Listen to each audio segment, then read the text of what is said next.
Heo tātou tālo. Ia mālia upolo ngutu ma mawhauwhaunga o mātou loto I lau whawhaunga lo mātou atua. O lo mātou papa malena te tongi ola ina I mātou. Ameni.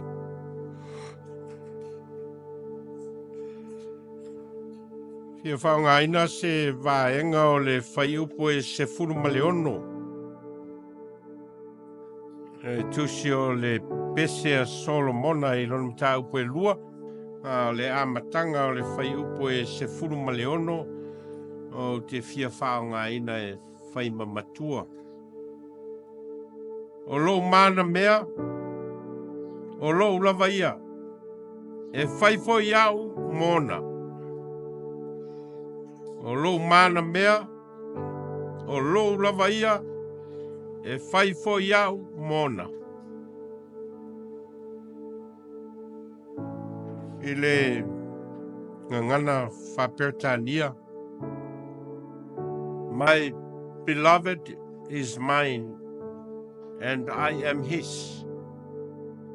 My beloved is mine, and I am his.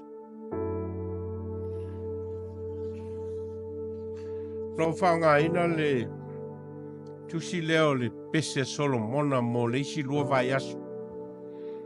Mai le so, se pa ia le whaiunga le vai aso asau. No whaunga ala le tusi leo o le Pese Solomona. Ma stasi leo tusi e whainga taona o na whaitauina ma malama I ailto o tele o tangata. O no lana ngana o lo whaonga ina o le tusi lea e le whaingofion talia e to tele o tangata. Mai ua whaonga ina le tusi whaitau lea I vai aso I e lua.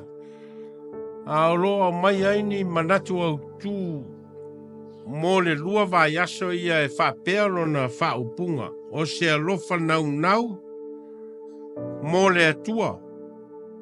Ma le Manatu Autu e lona lua, ma futanga, ma whana, ma le atua. O se alofa nau, mo le atua. Ma le Manatu Autu lona lua, ma futanga, ma whana, ma le atua. A whai tau tusi atoa le I ona mata upo e valu. Nei ma se vaenga o tusi atoa o whamatala ina ai le atua. A whesiri la whawhela o na whawhealo whani. Le ai o se atua I totonu o le tusi whaitau atoa. Mai le mta upo mua e o mta upo valu. A leo whai mai ia Manatu Autu o le lua vai aso. O se alofa nau mo le atua. Ma le maftanga mawhana ma le atua. Whawheo na whawhealo whani me I e lua.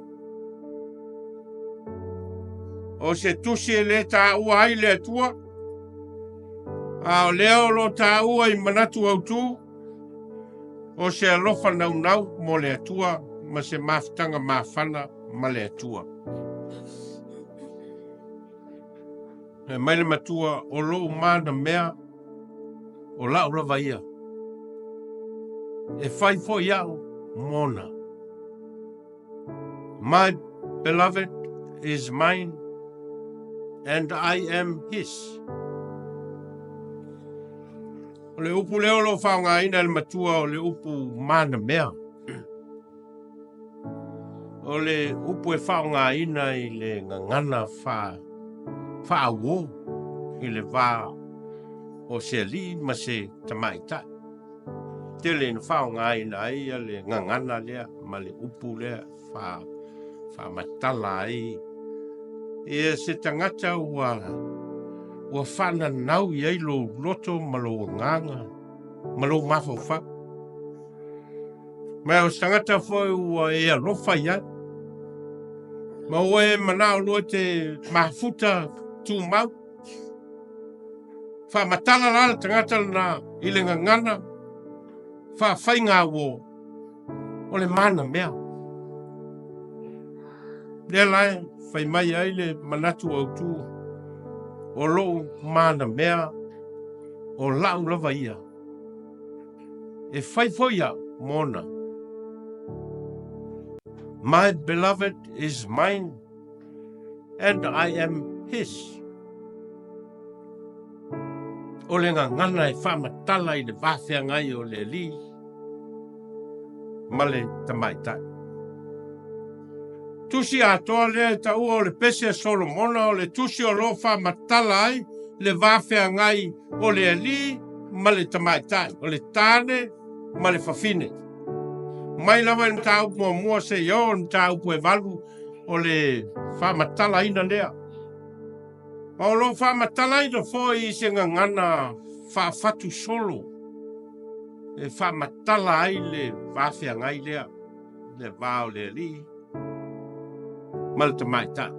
O le ngana foi o lo whaonga ina i totonu o le tusi lea. O le ngana e whamatala ai. Mea o lo tutupu i le vā o le tane malfine. Tau whaalo la le ngana Samoa. Ai o le ngana whaperitania pea o ina whaitau el tangata i le tusi ato lea mai whai muamua e o i le tau muamua se o tau pue valu. O lo manino le lei i le ngana o lo whamatala i nai. Tusi atoa malona tusuinga ma solo o lo whamatala ai i le sota inga lea, le vā, o le li, ma le tamaita. Ai fōlinga mai o lo whaonga ina, e le tupo Solomona, le ngana lea, na te whamatala ina i le wāwhia ngai ai o le atua, ma le tangata. E matau lea fōi o le sota inga lea, ma le mafutanga lea i le vā o le li, ma le tamaitai, o le tane, ma le whawhine. O se whtota inga o lo a matai tala o le fuafua. Le whaia o le tane, ma le whawhine. Ma le whamatala ina e le tusi o kenese i le fuafua ina o le tane, ma le whawhine o na whaimaile o le whamatalanga o na whaia lea le atua o le tangata i lona whātusa. O le whātusa o le atua na ia whaia ai o ia, na whaia e ia o i la ua o le tāne ma le whawhine. Lo manino le whamatala ina lea e le tusi o kenese. O lo whamatala aina fisota inga lea i le vāo le atua ma le tangata na ia whaia i lona whātusa. Mai o lo whamatala i fisota inga lea o le tāne ma le whine. Whaia lea atua o le tangata i lona whātusa. O le whātusa o le atua na ia whaia ai o ia. Na whaia e ia o i la ua o le tāne ma le whine. O le tāne ma le whawhine i tala o le whenga inga tuai. O le whātusa o le atua. I le mōle mauina o tala o le whawha. A whai taula le tusi lea o le Pese Solomona. E ta taula o na whai tau mai le vaaile la. O le whaaonga ina o le fisota inga o le tāne ma le whawhine. O le li ma le tamaitai. O le tāne ma le ava.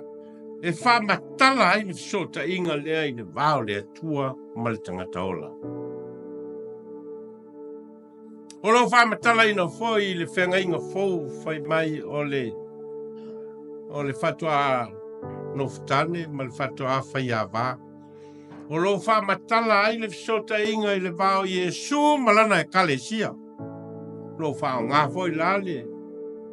E le masaninga lea, ma le fisota inga lea, ma le mafutanga lea.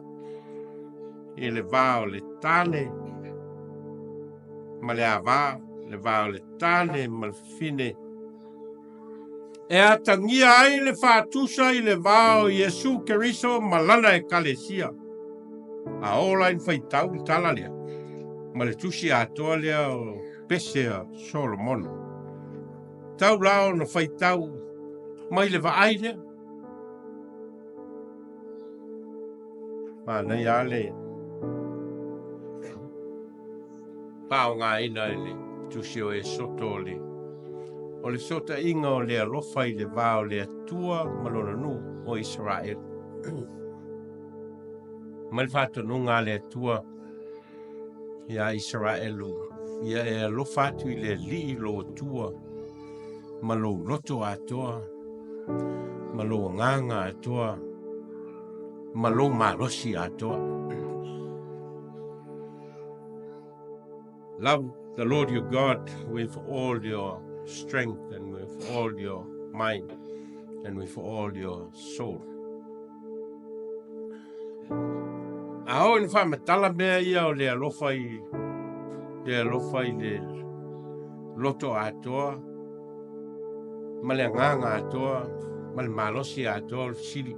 Wha na wha matala mea ia i le vao tangata ma le atua.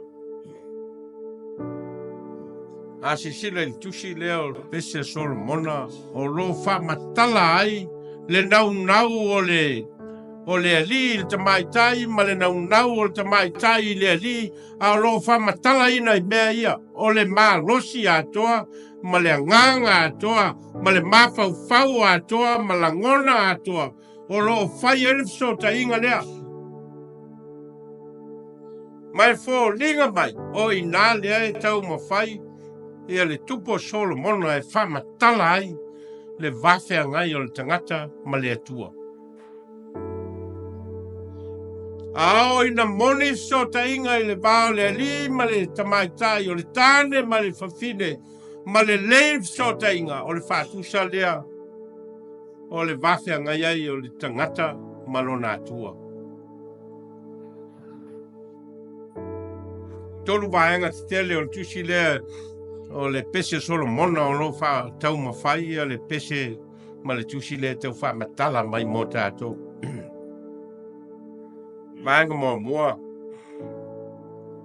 o le vaenga o le whainga paanga po le whainga wō o le li ma le tamaitai mai le tau mua o atu se vaenga o le tau koe tolu o lo wha matala ai. A fia whalango longo la se tangata i le whamatala ina o le tusi lea o le Pese Solomona ia pe alu i lunga o le YouTube, pe alu i lunga o le Facebook, ke whalango longo ai, pe whawhena whamatala i tangata le tala lea. Mānaia ai le awanoana e te malama ai po whawhena whamatala. A wā o lo whaitau ai le ngangana Samoa e te numi whasolo atoa ai. Te re malama ai le ngana Samoa lo whamatala ai. A wai e leo se tala, it's not a story, it's a poem. A au lai na whamatala whatu solo se mea, e te whiu na mea tau whawhiso tai le winga. A whalungo rongo ai i meo le YouTube i tangata o lo lato whamatala ina le tusi leo le Pese Solomona. I ona tau manino mai lea. Tolu lava enga ia o lo tau mawhai e le tusi e whamatala mua. O le whainga wō. Whainga wō le li ma le tamaitai. E lau ngā renga le masana whai. Pe au in tapena pena ia se li mis tamaitai mo se la whai poiponga. Masani la o whaia le polkalame le tau o le Premarital counseling. Ia, atono lea wai loa le tō tele urungali sa matau mafuta ia le vaenga leo le polkalame. Ei la le vaenga o le polkalame o te fia e whai. O te wha ingoa ina la le vaenga leo le polkalame tau o le moment of attraction. E wha matala mai e le li ma le tamaitai, pe whawhena whai la whainga wō. O whena mau ai, ai pe whawheo na tupu.